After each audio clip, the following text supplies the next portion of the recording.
Yağlı biber turşusu kış yaklaşıyor. Oktay Usta'dan tarifler gelmeye devam ediyor. Buyurun birlikte hazırlayalım.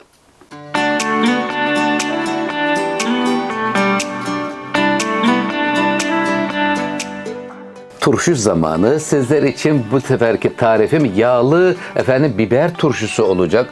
Bol sirkeli ve zeytinyağlı, sarımsaklı, enfes efendim. Hemen malzeme listesini sayıyorum. Böyle ince uzun biberler aldım. 1 kilo burada biberimiz var kıymetli seyircilerim. Birer su bardağı ile 200 mililitre bardak ile sirke, su, zeytinyağı, bir başta sarımsağımız var. 1 yemek kaşığı da tuz olacak. Lütfen video sonuna kadar takip edin. Sevgimizi veriyoruz. Bismillahirrahmanirrahim diyor ve efendim biberler. Bu biberler çok uzun kıymetli seyircilerim. Bu biberleri 3'e böleceğim. 1, 2, 3 yerine şöyle hafiften bir çıtlatıyorum. Ondan sonra yağlı biber turşusu Oktay Usta'dan sizler için geliyor.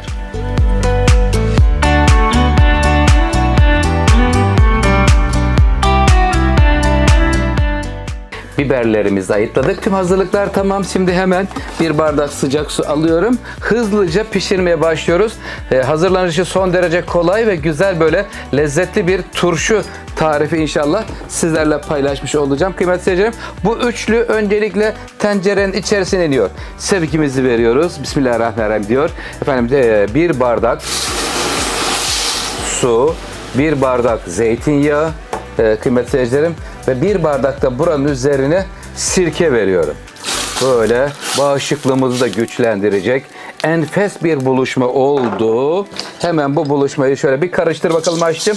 Karıştırıyorum ve hemen canım kaynar mısın? Kaynadığı anda kıymetli seyircilerim biberler gelecek. Biberlerimiz ince kıl biber ya da istediğiniz biber çeşitlerinden olabilir ama özellikle böyle ince kabuklu, ince biber tercih etmenizde fayda var kıymetli seyircilerim. Canım kaynar mısın? Kaynamak üzere ve hemen üzerine sevgiyle biberleri indiriyoruz. Biberler, hemen tuzunu da verelim. Burada 1 kilo biber var. 1 kilo 1 yemek kaşığı tuz ilavesinde bulunacağız. Tadını kontrol edeceğiz. Eksik gelirse ilave ederiz. Baştan fazla kaçırmayalım. Ver Ayşem sevgili.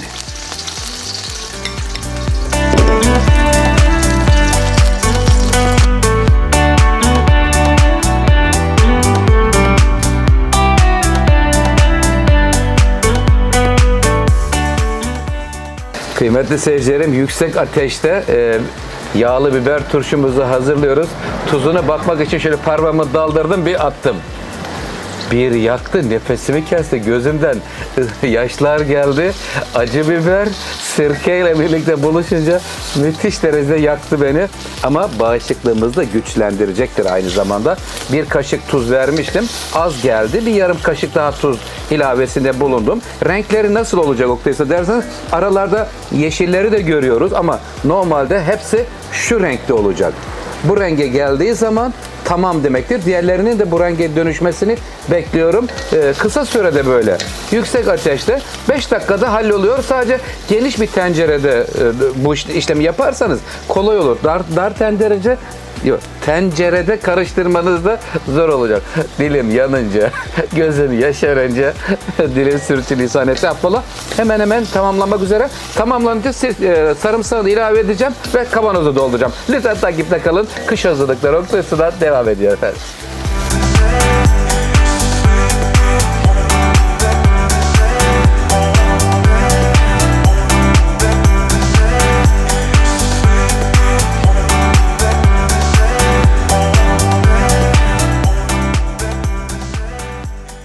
Yağlı biber turşumuzu ocaktan aldım kıymetli seyircilerim. İçerisine sarımsağını da verdim. Bakın rengi görüyor musunuz? Renk tamamen değişti artık. O yeşilden sarımtırak bir renge geçti. Tamamen bu renk değişene kadar ocak üzerine tutuyoruz. Sonra ocaktan alırken de sarımsağını verdim. Şimdi ikili kavanoza turşumuzu dolduruyoruz. Havalar soğuyor giderek. Bağışıklığımızı güçlendirecek ev yapımı turşu tarifleri sizler için paylaşmaya devam edeceğim. İstediğiniz tarifleri lütfen yorumlara yazın. Elimden geldiğince paylaşımlara devam edeceğim kıymetli seyircilerim. Kanalıma abone olup destek olursanız çok sevinirim. Sizleri çok seviyorum. Şimdi dolduruyorum. Ondan sonra da bakalım ne kadar çıkacak, detaylarıyla sizlerle paylaşmaya devam ediyorum. Lütfen video sonuna kadar takip edin.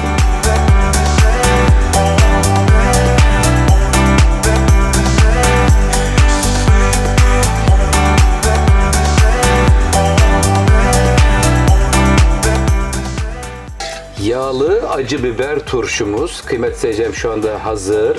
Üzerine sirkeli, zeytinyağlı, su karışımlı suyundan veriyorum. Sarımsaklar da üzerinde.